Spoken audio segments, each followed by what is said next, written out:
Moneymaker opens under the gun with pocket sevens. That's right on the margin, but deep stacked it works. Ace-king for Chris Oliver. Blimey, he's got a legitimate hand. Something we normally don't see. Oliver, 2 seats over, 3 bets with ace-king offsuit.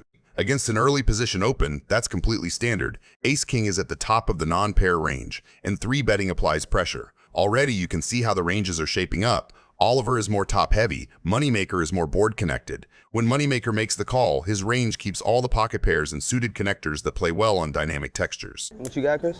What's up? What you playing? 1.5. This is a board that heavily favors Moneymaker's calling range. He can realistically have straights, sets, and strong-suited connectors. Oliver, by contrast, doesn't connect as often. His 3-bet range is weighted toward big pairs and overcards. Moneymaker checks first, which is standard, and Oliver wisely checks back. Bluffing ace-king here would just burn chips because UTG simply has too much coverage on this texture. The paired 10 is interesting. On the surface, it should help Oliver, because as the 3-better, he can credibly represent trip 10s or even full houses. But in practice, Moneymaker still holds more straights and continues to own range advantage. When Moneymaker now leads 170K, it's a smart choice.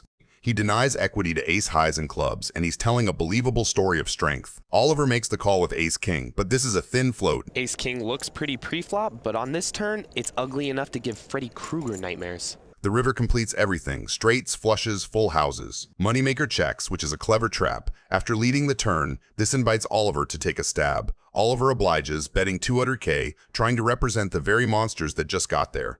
But here's the problem. After checking the flop, his line doesn't realistically contain full houses, and without a club, ace-king is one of the worst bluff candidates. Are you gonna show me if I fold?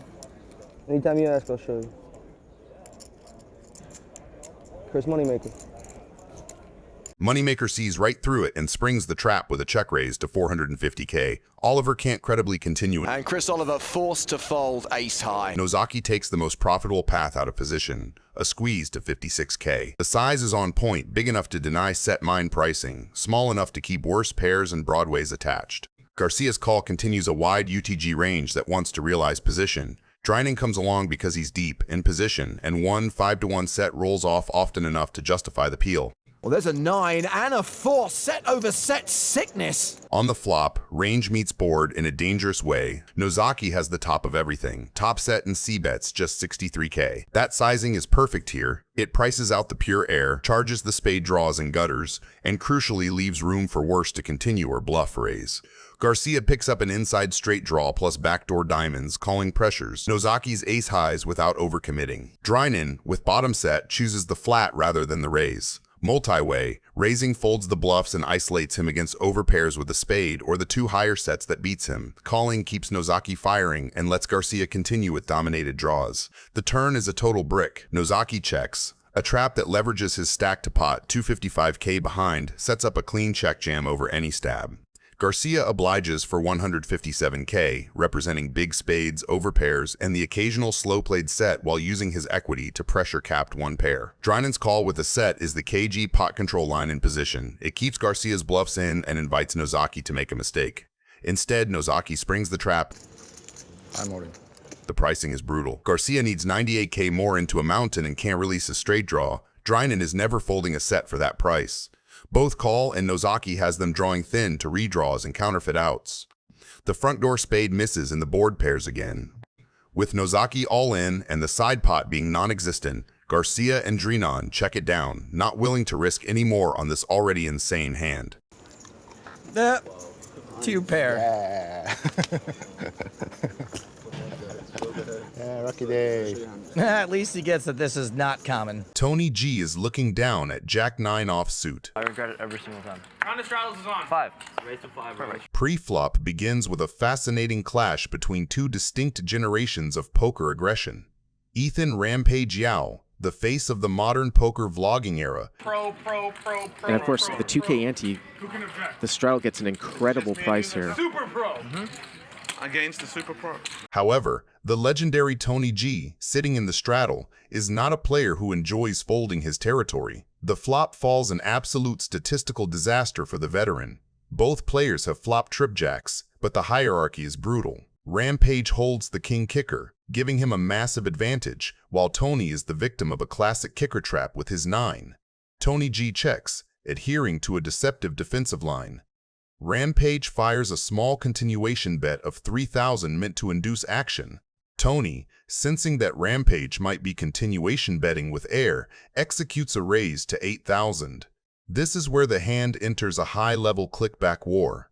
Rampage, realizing he has the better trips and wanting to define the kickers immediately, 3-bets the flop to 25,000. Tony G, stubborn as ever and refusing to believe he is outkicked on the very first street, makes the call. The turn brings a complete brick. However, the psychology shifts as Tony G decides to seize the initiative. Instead of checking to the 3-better, Tony leads out with a donk bet for 25,000. This is a pure Tony G maneuver. He is trying to set the price or represent that he was trapping with a full house on the flop. He wants to confuse Rampage's mental model of the hand. The river is the queen, a card that puts a potential straight in play, but doesn't change the fact that both players hold trips. Tony G, having led the turn and been called, suddenly hits the brakes and checks. This is the moment Rampage has been waiting for. He realizes that Tony is likely in bluff catch mode and decides to go for maximum value. He fires a massive overbet of 110,000. Ace king again. He is putting Tony G to the ultimate test, asking him if his tripjacks are worth a 6-figure investment. Tony G goes into the tank, his ego battling his logic. He has called every street and led the turn, and now facing a massive river bet, he talks himself into the idea that Rampage is at it with a missed straight draw or a weaker jack. Which one is king? I raise 5-3. Queen.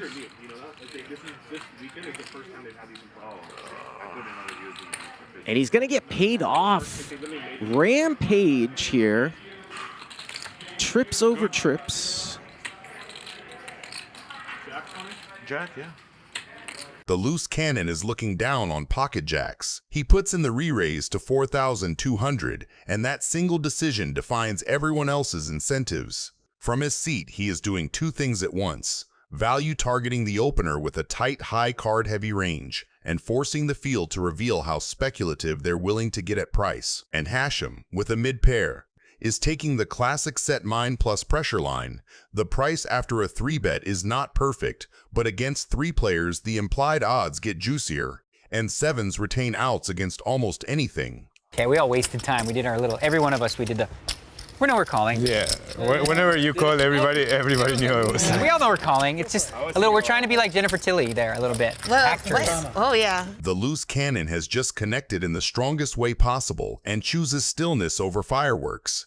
He does not need protection on this texture, and in a 4-handed pot, any bet from the pre-flop aggressor looks so credible that it will vacuum the air out of the room. By checking, he invites stories to bloom from worse hands and gives the field a chance to stab into a board they should attack. The turn brings the 4 of hearts, barely nudging ranges, and the checks roll to Hachem. Now he fires 12,000, smart, targeted pressure. He is keying on the universal fear of trips, punishing capped checkbacks, and leveraging position to buy folds from ace highs and small pairs that hate life facing 2 streets. That's what you did last time. When? 12,000. Last night, Hachem bet 12-5 on the river against the loose cannon. Ken made the call with queens, and Joe showed him 2-pair to take it. It was 12,500 last time. Frankowski just calls. Note the elegance. Raising here collapses Hashem's bluffs and isolates only better or folding hands. Calling keeps the net wide, disguises strength, and lets Hachem talk himself into bigger numbers on rivers that do not change much. River is the deuce, another brick, and Hachem does the unthinkable. I'm all in. He's all in. Cool. 4 jacks, I guess. Keating is looking down on King 10 offsuit. Cho opens to $800. From Keating's seat, King 10 offsuit in position is a fine candidate to test initiative, so he clicks it up to $2,900. That size pressures her weaker opens, defines ranges, and sets the tone that he'll steer. Cho calls, which Keating most likely files as sticky and curious, not the fast fold he gets from air, nor the fast 4-bet he expects from premiums. Cho checks. Keating clocks it as standard on a paired ace texture. Out-of-position players rarely lead here without a plan. Keating checks back. With range disadvantage on the paired ace board, c-betting prints only versus folds and inflates pots against the parts of her range that won't. Cho checks again. 2 checks from her narrow things, far fewer nutty ace traps now, more medium pairs, and a bunch of club draws that didn't want to bet into his perceived ace density. Keating checks again. He could stab for protection, but the board still screams, my ace, my pot for the preflop caller. He prefers to keep her air and marginal pairs intact and let the river card choose the script. Cho leads $5,500 from Keating's chair. That river is wild. It completes Broadway and the backdoor clubs. He now has the straight and, critically, the king of clubs blocker. Versus a line that checked twice, he upgrades to a value raise, making it $22,000 to target 1 pair queens and jacks and to punish delayed bluffs, while also representing the nut structures he can hold. Cho responds with a 3-bet to $65,200. That sizing flips the polarity to the top. Flushes are plentiful with 3 clubs on board, and full houses loom large on a double ace texture, pocket 7s, jacks and queens, and every ace-x that's slow played. Even with the king of clubs reducing her nut flush combos, the remaining flushes plus boats far outweigh the bluff she arrives with after 2 street checks and a river bet back. Another bluff? Oh, there's that too. Arden's now got a rep. Maybe it'll get her paid. You're in Alan Keating's seat. You have the Broadway straight. Cho 3 bets over your small lead. What's your move? Snap call or an impossible fold? And why in 1 sentence? Best clear answer gets pinned. Well, that kind of laughing is usually pretty strong. Wow. Looks like he's folding. Good fold, good fold, good fold. Trickett kicks things off with 6-5 of spades. This is an extremely speculative hand that aggressive players like Trickett love. Trickett has already raised $200,000, and our villain is considering his options. That's 3. 335, 35. With almost $200,000 already in the pot, paying $50,000 should be nothing. And our Bulgarian villain thinks the same as he calls with his Jack 7 of spades. The flop comes 2-9-3 with 2 spades. Now Trickett is hoping for the 4 of spades, and the Bulgarian is begging the dealer for almost any spade but the 4. After the villain shows weakness with his check, Trickett looks like he will take matters into his own hands. And he does exactly that. He fires a bet for $80,000, which is about 1/3 of the pot. Now the ball is in the court of the Bulgarian. I think his best option is to just call and play along for another card and hope it's a good spade. After some thoughtful consideration, he does the reasonable thing and calls to see the turn. Let's see how will that play out for him. So to see the turn card, it's the 4 of spades. Wow, what a card. That has made Sam Trickett a straight flush. He is absolutely unbeatable in this hand. And Igor Kurganov has got a jack-high flush, so he'll think that he's unbeatable. This is what we call a cooler, Jono. All the chips are going into the middle. Sam has the absolute nuts. He's got the best hand possible. The turn delivering the 4 of spade is the best thing that could have happened to Trickett, and the worst for the Bulgarian villain. Now he will think that he has a good flush when in fact he is drawing completely dead. With Trickett betting $180,000, the price of 1/3 of the pot is not too bad for a call here. What would you do in that position? Would you fold, or would you go all in? Let me know in the comments. Knowing some wild gamblers from the Balkans, I feel like the Bulgarian is about to jam all in. Mullen, call.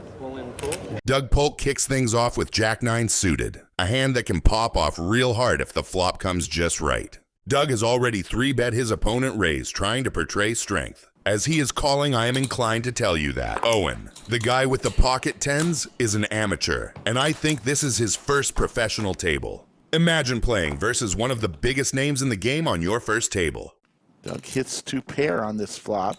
Owen's got some escape hatches, though, in the form of an 8 for a straight or, of course, a 10.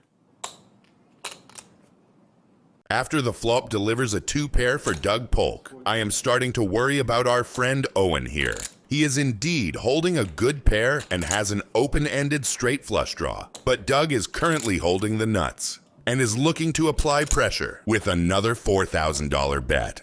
Our amateur has a big decision to make, so he naturally takes his time, but ends up calling. I bet he is feeling the straight on the river.